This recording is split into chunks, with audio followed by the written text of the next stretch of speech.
What's good, YouTube? It's your boy Just, back here with another video. This is your one-stop shop for anime and manga. Let's get into it.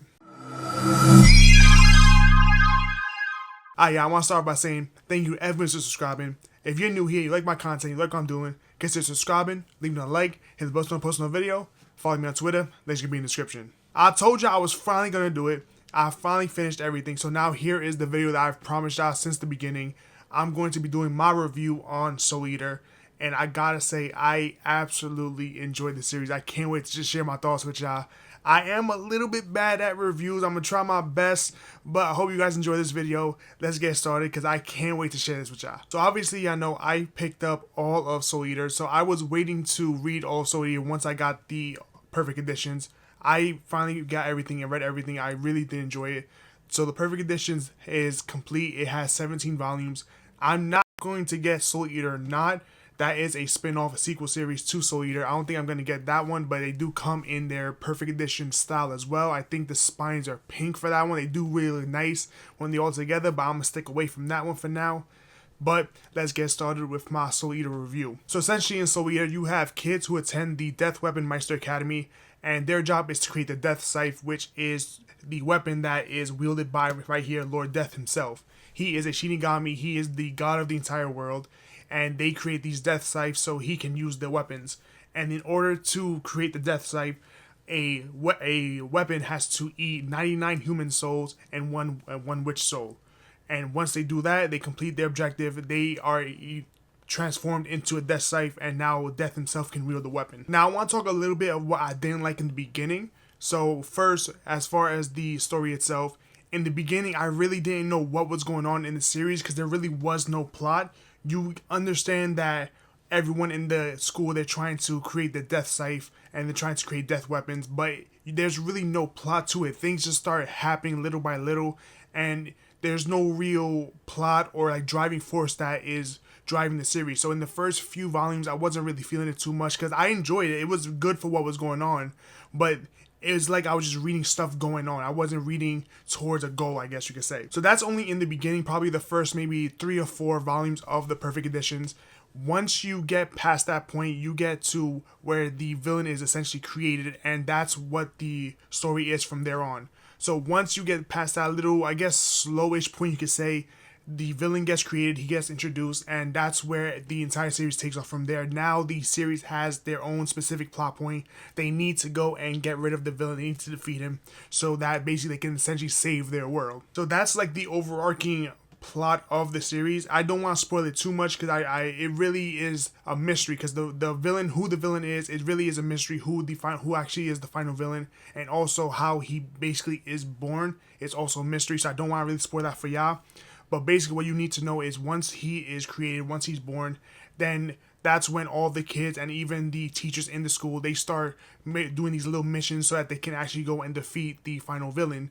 Obviously, in between that, there are different arcs that take place, because the final villain is just that. He's the final villain of the story. So obviously, he's going to be defeated in volume 17. But in between that, you have like little mini villains that not necessarily working with the main villain. They have their own agendas, their own things that they're trying to do. Like, everyone basically is trying to destroy the world. Basically, the witches, I'll say that. The witches are basically trying to destroy the world. And so the students at the Death Weapon Meister Academy, they're there trying to stop all the witches, trying to not really rid the world of the witches because it kind of looks like they want to coexist in a way, but they have to stop them from doing these evil deeds, from just throwing the world into chaos. Another small gripe I want to talk about, and that's not really about the story, it's just more about the perfect editions itself, was the fact that in order to read it, I really had to stretch out the spines. And in order to read it, stretching out the spines is not something you always want to do. These are, I think, they glued back bindings, so when I had to read it, it was very, very tight. Like, the book didn't want to open all the way, but once I did stretch out the spines, it only took like maybe 2 minutes. It read perfectly fine. You won't obviously have that problem if you get like the regular paperback editions. I just want to give that slight little gripe for the perfect editions because I love how they look. I love the way they feel, but when you're trying to read it, sometimes it can be a very tight, so you can get that gutter loss. but that's besides the point. That's just the construction of this. I still do highly recommend the Perfect Editions because, like I said, once you stretch out the spines, you're perfectly fine. I've only did it once, and they've been perfectly readable ever since. And aside from where the beginning doesn't really have any plot, doesn't really make any sense, and the construction of the actual Perfect Editions, there really is nothing else I don't like about the series. I absolutely really do enjoy it. It's nice for what it is. Obviously, it does feel a little bit dated because it came out in 2004. So obviously he's not going to read or feel like how, the newer series are coming out now. But I have to really highly recommend this one because it's just a nice, chill, action-packed series. It does have a lot of comedy aspects. Me personally, I do prefer Fire Force a little bit more just because I feel that Fire Force had a more cohesive story from start to finish. But once these balls started getting rolling on Soul Eater, it really just took off from there because them trying to fight the witches in different ways was very interesting. I really do love how different people, they have different weapon abilities. It's not just, a death scythe. You have someone, he was like a guillotine. Someone was 2 guns. Someone was, what was it? A mirror. You have all these different people who have different abilities, and it's so unique the way they have to fight. So like Fire Force, Soul Eater does have fan service. I know a lot of people, they really do not like Fire Force because of the fan service. I will say though, in Soul Eater, as far as the fan service goes, it feels more cohesive, feels more deserved, I guess you could say. In Fire Force, obviously we know it's the one character. She's just the fan service character. Whatever happens. She trying to be a serious fight, and she just goes and fan service everywhere. And far as Soul Eater goes, the fan service is more right place, right time. So I did like that part of it because I personally don't have any problem with the fan service in Fire Force, but I know a lot of people that do. As far as Soul Eater, I think it's a little bit more tamed, and the scenarios in which there is fan service, it makes more sense. It's not in the middle of a actual like serious scene where there's just fan service from like one of the witches or anything like that. So if you know who I'm talking about Blair. She's basically is the fan service character, but she's not a particular major role in the series. So when you see her, when you see the fan service, it's nothing crazy, and it's not taken away from the actual story itself because it's not in those important scenes. It's like somewhere side story, something random, like, random panel that's going on. I just realized I didn't even talk about the actual main cast of Soul Eater. So the main cast of Soul Eater follows basically 3 teams. You have Manga and her weapon Soul. Then you have my favorite character, Death the Kid, which is the son of Death the Shinigami, as well as his 2 companions, which are Liz and Patty, because they are a pair of pistols, so he's the one that uses them. And then you have Black Star and Tsubaki, the ones that I did not like the most. I don't like Black Star at all because I just don't like his arrogance. I don't like the way he's portrayed in the series. I just don't like him personally, and I don't like the fact that he is one of the strongest out of the members.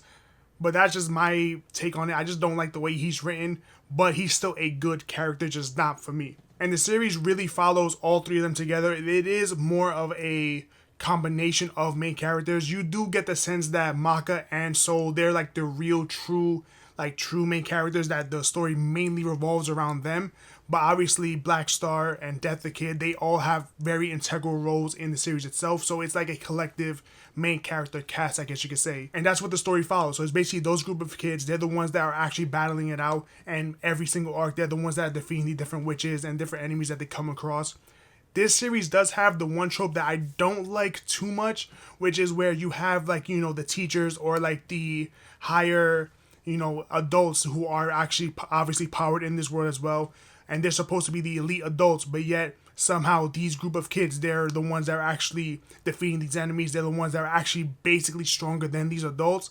I don't like that too much, but in the terms of Soul Eater, it does come across very, very well. I will say, because it feels like the strength that the kids have is actually earned, because you see them training, you see how they're fighting, and you also see this power system with their souls and with their soul resonance. You see what it takes for them to actually become strong. So because for this one it feels earned, I like it a little bit more so than things like like My Hero Academia and Naruto, really, where you got like the Genin, you have like Class 1A. They're essentially stronger than like the elite heroes and the elite Jonin in their respective series, but the kids are those I don't really feel are as earned as far as Soul Eater is. Soul Eater, I actually do feel, there's a reason why these kids are the strongest, especially Death the Kid.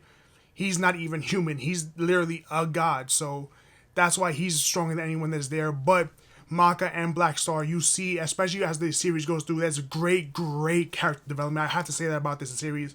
You see everything that's like, you see different nuances and different personalities of all these different characters, and they really just, the character development is probably my favorite, and that's where I will give it over Fire Force, because the group of cast is a lot smaller.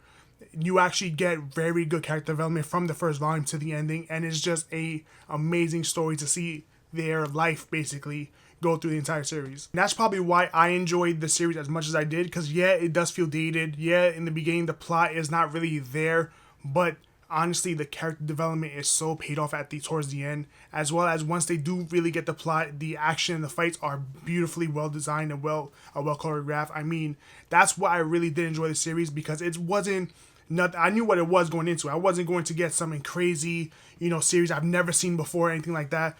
It's a standard shonen series that if you like shonen, you're gonna most likely enjoy this. The fights were beautifully amazing, and then on top of that, you get what you really don't get in a lot of shonen, unfortunately now, especially nowadays, because they just don't do it, I guess. But the character development of, especially of Maka, of Soul, especially of those two, because they're like the true main characters. But you also get, Death the Kid. You get his character development, how he goes from basically being a know-it-all, thinking that he's the strongest, to actually becoming the next Shinigami. You get Black Star, basically how he goes from a crazy clan of that Star clan, and his goal to become the strongest basically human there is. You get all of those nice just little tidbit character development moments, and it just flows through the entire series very, very well. There really is no slow point in the series, which I do like. Obviously, in every series in general, there's going to be slow moments where I call like slice of life style stuff, where obviously it's like a little bit of a training arc, or it's more just like, people talking, get to know each other, whatnot. In Soul Eater, it's sprinkled through so effortlessly that you don't even notice that nothing is happening. It's just a nice, good pace series. It really is amazing. I have to recommend that. And another thing was the fact that, honestly, Soul Eater, this is one of the only anime/manga endings that I actually enjoyed. Me personally, I don't know what it is. Most anime and manga endings I don't really like. I do like a few. Like I did like here, Soul Eater. I did like Fire Force. I did like Death Note, but then things like Dorohedoro I did not like. Jujutsu Kaisen I despise with a passion. My Hero I really wasn't feeling it either. I'm not really too big of a fan on anime endings. They just normally don't hit right for me. But Soul Eater is one of the few series I really did enjoy the ending. It was an amazing just payoff. Everything just felt earned.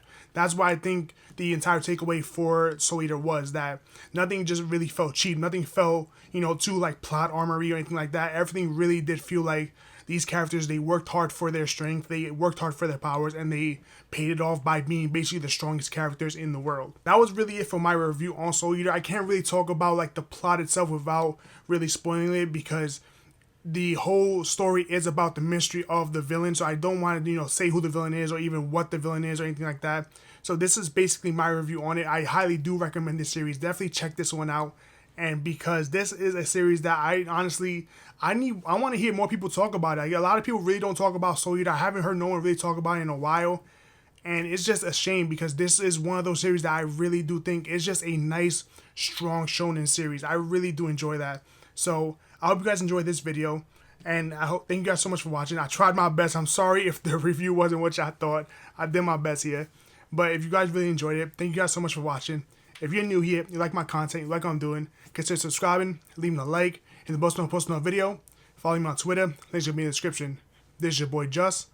I'm off this.